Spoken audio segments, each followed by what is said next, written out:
E aí, pessoal, tudo bem? Sou o professor Leonardo Greco. Nós vamos dar sequência agora aos nossos estudos relativos ao terceiro ano do ensino médio.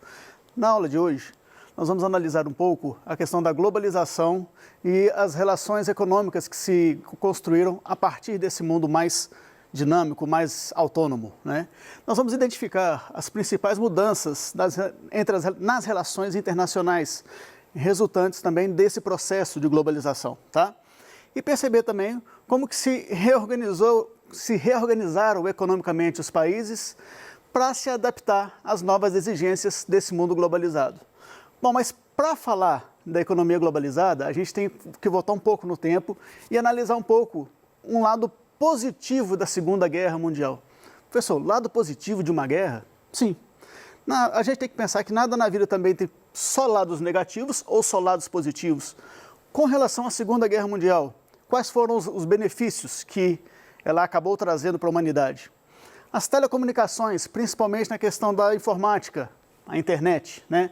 Isso foi mais dinamizado, ela foi modernizada, ela se tornou mais eficiente, né? Meios de transporte também, como resultado do avanço tecnológico que a Segunda Guerra forçou os países a se adaptar, né? A se enquadrar promover esses avanços, melhor dizendo, os transportes também se modernizaram para o uso civil, né? E, fatalmente, né, como uma consequência final, houve uma maior integração global. As várias regiões do planeta se integraram de um modo mais amplo, mais dinâmico, tá? Bom, dentro dessa política de nova integração, a economia experimentou, melhor dizendo, um processo de neoliberalismo. O liberalismo, que estava bastante vigente antes da Segunda Guerra, que acabou sendo questionado por causa da crise de 1929, ele voltou com toda a força no período do pós-Segunda Guerra, ok? A principal característica desse neoliberalismo é a economia desregulamentada, ou seja, o Estado ele vai interferir o mínimo possível nas relações econômicas, vai se deixar que o próprio mercado se organize, certinho? No Brasil, isso apareceu com maior força na década de 1990, tá? Especificamente no governo de Fernando Collor de Mello, quando o Brasil experimentou, por exemplo, uma maior abertura nas importações, tá? Então, um país que nunca tinha tido, ou pelo menos que nunca tinha tido com grande dinamismo, a oferta de produtos do exterior, isso acabou acontecendo a partir da década de 1990, tá? Internacionalmente falando, quando esse processo ganha força, se robustece, três centros econômicos começam a se destacar, que são exatamente os Estados Unidos nas Américas, né? O continente europeu, Europa Ocidental, né? E na Ásia, o Japão começa a se despontar também nesse novo cenário, certinho? Bom, se a gente tem a formação desses três polos, a gente pode considerar três gigantes na economia mundial, era natural de se pensar que os países com menos força econômica, com nem tanta assim, capacidade de concorrência individual, começassem a se organizar exatamente para poder fazer frente a esse processo e não ficar com tanta desvantagem assim. Nesse cenário, se organizam os blocos econômicos, né? Nós já comentamos sobre o NAFTA, Mercosul, a própria União Europeia, né? Esses blocos econômicos, eles surgem justamente para tentar colocar uma maior igualdade nesse jogo, nessa concorrência econômica. Então, países que não tinham e não têm tanta capacidade econômica assim, tanta capacidade de concorrer isoladamente, se agrupam e buscam se fortalecer, ok? Bom, nosso exemplo aqui, nosso Mercosul, né? Países fundadores do Mercosul, Brasil, Argentina, Paraguai e Uruguai. Bom, a globalização, ela faz com que esse novo processo, esse novo estilo de se trabalhar as relações econômicas, sociais e também culturais, se torne algo essencial. A gente pode dizer claramente, tranquilamente, que no cenário globalizado, aquele país que não se enquadra, ele pode vir a quebrar. Isoladamente, a gente pode dizer que nenhum país mais consegue se sustentar, seja econômica ou socialmente falando, tá? Relações de trabalho, ocorrem novas as relações de trabalho elas se reformulam, elas se reinventam, tá?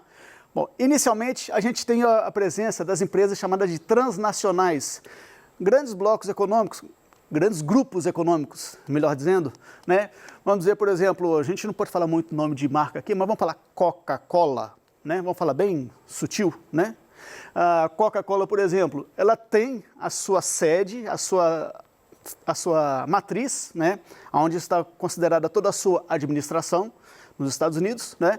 Mas ela tem uma série de filiais espalhadas no mundo.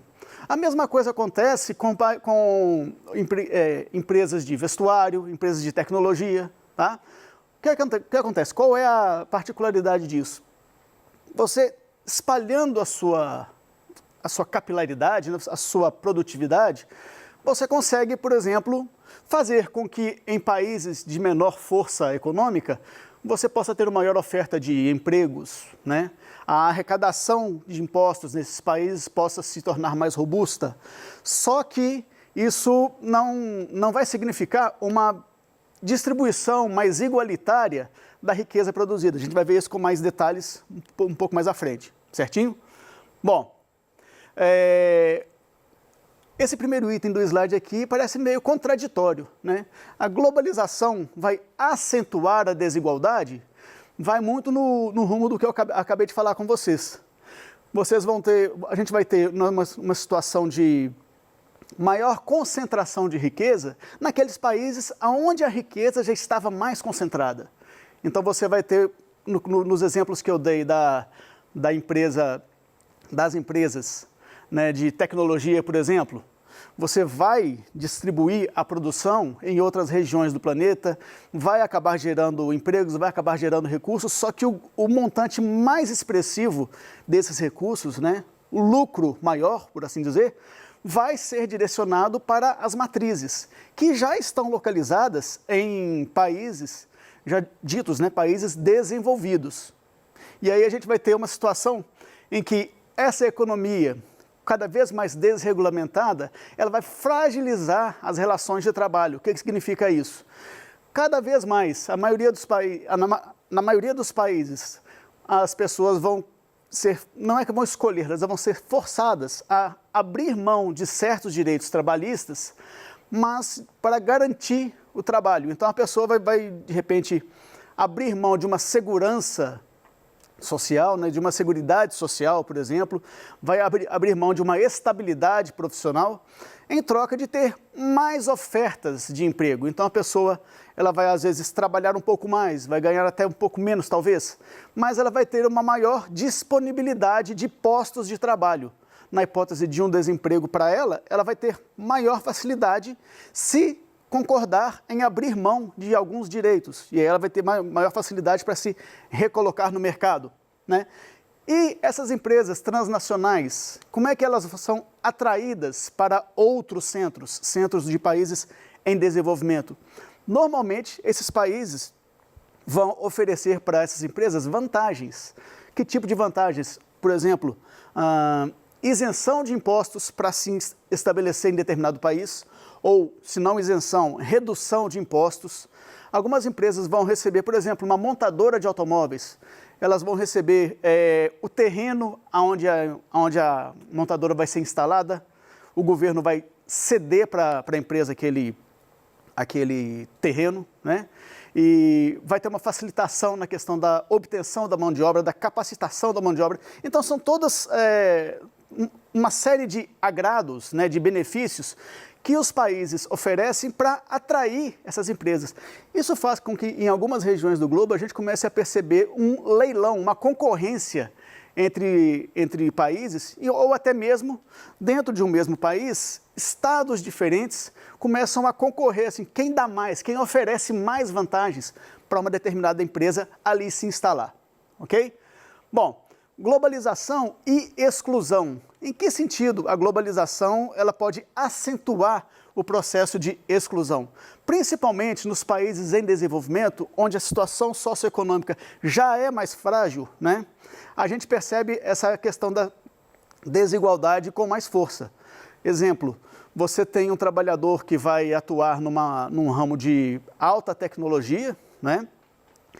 E esse mesmo cara que, por exemplo, ele trabalha operando, construindo, montando um computador de última geração, por exemplo, ou um carro extremamente moderno com todos os recursos tecnológicos, dificilmente esse mesmo trabalhador vai ter condições de consumir os produtos que ele mesmo ajuda a fabricar, certo? Um exemplo aqui, né? Computador excelente falar nisso, tá? Bom, a questão da divisão internacional do trabalho. Essencialmente, na globalização, a divisão internacional do trabalho faz com que o centro das decisões, o centro do acúmulo maior de lucros, né, por assim dizer, vai se concentrar naqueles países de maior poder econômico. Eu já falei isso anteriormente, né? E isso faz com que a diferença entre os mais ricos e os mais pobres continue a se acentuar, ok? Por mais que países em desenvolvimento sejam beneficiados, e alguns se mostram extremamente dependentes dessa situação, com a geração de empregos, com a questão da maior arrecadação de impostos, com a melhoria da infraestrutura que a vinda dessas empresas transnacionais provoca na sua sociedade, mesmo assim, a tendência é que o abismo entre países mais ricos e países mais pobres, esse abismo permaneça ou até se acentue, certo? Bom, nessa questão, a gente tem uma divisão mais clara dos tipos de produtividade, dos tipos de produção adotados em cada país, né? Os países em desenvolvimento, eles vão focar mais no setor primário, seria o equivalente à agropecuária e o extrativismo vegetal e mineral, e o setor secundário das indústrias. Detalhe que nos países em desenvolvimento, as indústrias elas vão existir, mas num grau um pouco inferior de desenvolvimento. Então vão ser indústrias não tão eficientes, não tão tecnológicas assim, tá? Já os países ditos desenvolvidos, eles vão ter como prioridade o setor secundário, e aí essas indústrias vão ter uma maior automação, uma maior eficiência, portanto vão dar melhores resultados, né? E o setor terciário, que é o setor de comércio, serviços, né, profissionais liberais, tudo isso em geral, tá? Não significa dizer que os países desenvolvidos vão negligenciar o setor primário, ao contrário.